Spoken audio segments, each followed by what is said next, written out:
Donc voilà, on ira pour ça. Donc, est-ce que c'est possible d'avoir un parlement paritaire? La position devient un peu plus facile. Donc, je répète encore, l'histoire de la Côte d'Ivoire, on n'a jamais eu de parlement paritaire en matière de genre. Donc, ça relève d'un rêve. Donc, votre position, selon laquelle c'est une réalité, est erronée pour moi.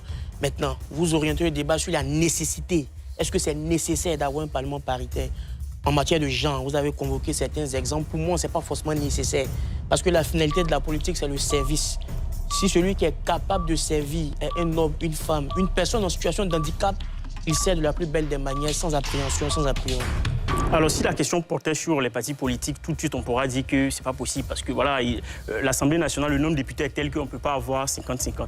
Ce qui me semble intéressant, c'est justement la parité homme-femme. Et ça, c'est un sujet qui est extrêmement intéressant dans le contexte actuel où on parle d'égalité homme et femme. Et je pense qu'il faut y arriver tout simplement parce qu'on est mieux représenté que lorsque notre discours est porté par des personnes qui nous ressemblent. Donc, vous êtes en train de nous dire qu'un Parlement qui est totalement masculin peut porter les discours qui intéressent les femmes. Je ne crois pas. Je crois qu'aujourd'hui, les femmes ont besoin d'avoir plus de représentativité et dans ce sens-là, je reste convaincu qu'avoir une parité, c'est possible. À la mine, je ne vous l'apprends pas. En politique publique, la volonté prime parfois. Il faut inscrire des problèmes à l'agenda et c'est parfois plus de volonté politique. Les pays qui ont réussi cela, ce n'est pas de la magie, c'est juste des gouvernements qui ont pris la décision d'y arriver et ils y sont arrivés de manière totalement simple. Ce n'est pas la Côte d'Ivoire qui envisage de devenir une grande nation qui ne pourra pas y arriver. Donc, ce que vous dites est extrêmement grave. Dans une république, que de dire qu'on représente mieux ceux à qui on représente, c'est très grave. Le principe de la politique, c'est le principe de l'efficacité. Gestion de la cité pour assurer le bonheur des populations. Qui peut gérer la cité pour assurer notre bonheur? On s'en fout de savoir si c'est un baoulé, si c'est un bétier, si c'est un natier. Tant qu'il est compétent et que le peuple accorde le suffrage, il dirige. Donc ce que vous dites est grave dans le sens où si on suit votre logique, automatiquement on va se dire qu'un président de la République bété est mieux habilité à comprendre les aspirations des bétés que les aspirations des baoulés. Parce qu'en matière de critères d'appartenance, si vous dites qu'une femme peut mieux porter l'aspiration des femmes qu'un homme, ça veut aussi dire qu'un président de la République Koyaka peut mieux comprendre les aspirations des Koyaga qu'un président de la République baoulé. Donc ça crée des clivages ethno-religieux, ça crée des tensions, ça crée de la guerre. Donc il est aussi vilain de pouvoir désigner dans une république par un principe d'appartenance ethnique que par un principe d'appartenance de genre. Donc la politique n'a pas besoin de ce genre de choses. Il faut regarder la compétence intrinsèque des personnes. À la mine, il me semble que vous faites une sortie de route parce que je ne parle pas d'ethnie, vous aurez bien compris, je parle bien de genre. Et de la même façon qu'on demande à ce qu'il y ait plus de jeunes dans la politique ivoirienne parce que la jeunesse est une composante importante de la population pour mieux porter leurs aspirations.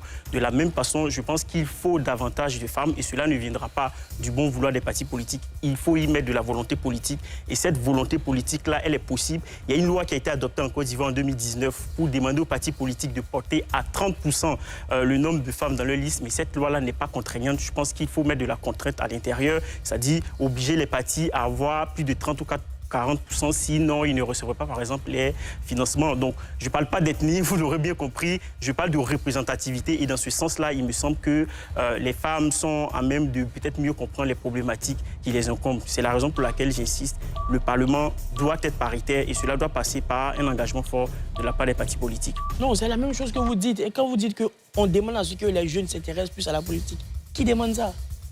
Personne, c'est un discours qui est creux.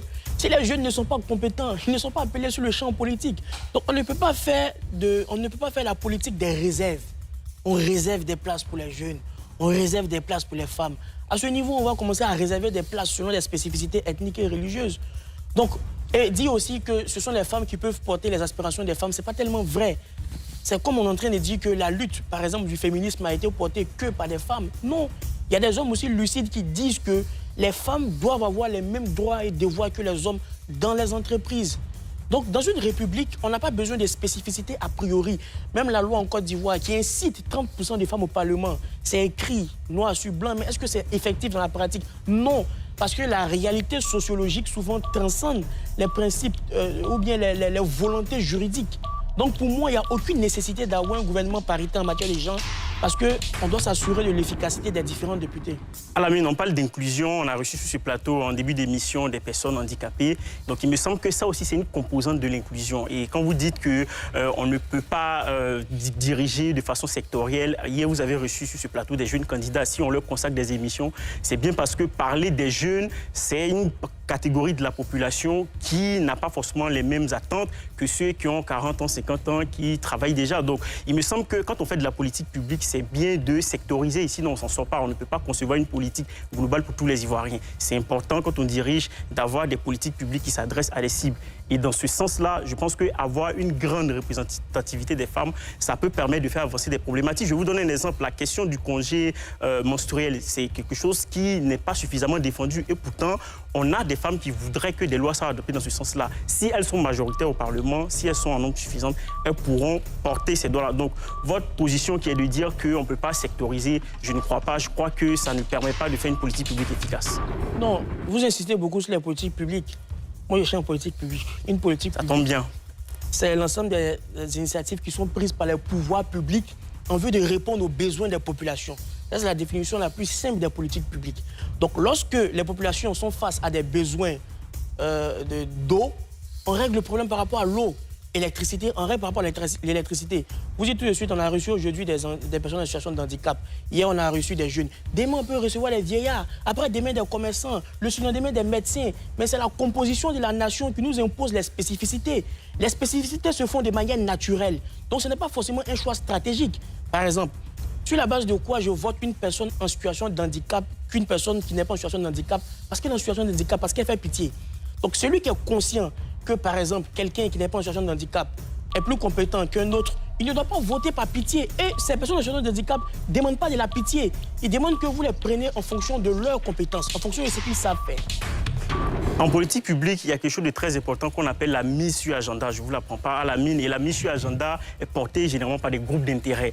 Donc vous ne pouvez pas dire qu'on va faire une politique publique sans prendre en compte les intérêts des différents groupes qui représentent. Et vous parlez du féminisme. Le féminisme, il a été porté par des femmes. Les hommes sont considérés comme des alliés. Mais ce n'est pas les hommes. Et d'ailleurs, très souvent, quand les hommes essaient de défendre cette question-là, on leur rappelle tout de suite que vous n'êtes pas les mieux placés parce que nous connaissons mieux nos problématiques et nous sommes en mieux de pouvoir apporter les réponses. Donc j'insiste pour dire qu'aujourd'hui, avoir un Parlement paritaire en Côte d'Ivoire, c'est tout à fait possible. Il faut de la volonté politique. Et cette volonté politique, elle ne peut arriver que si on a des groupes d'intérêt suffisamment forts au sein du Parlement, groupes qui ne peuvent être, de mon point de vue, constitués que de femmes parce qu'une politique publique est toujours mise à l'agenda des dirigeants par des groupes d'intérêt, et en l'occurrence, les groupes d'intérêt des femmes.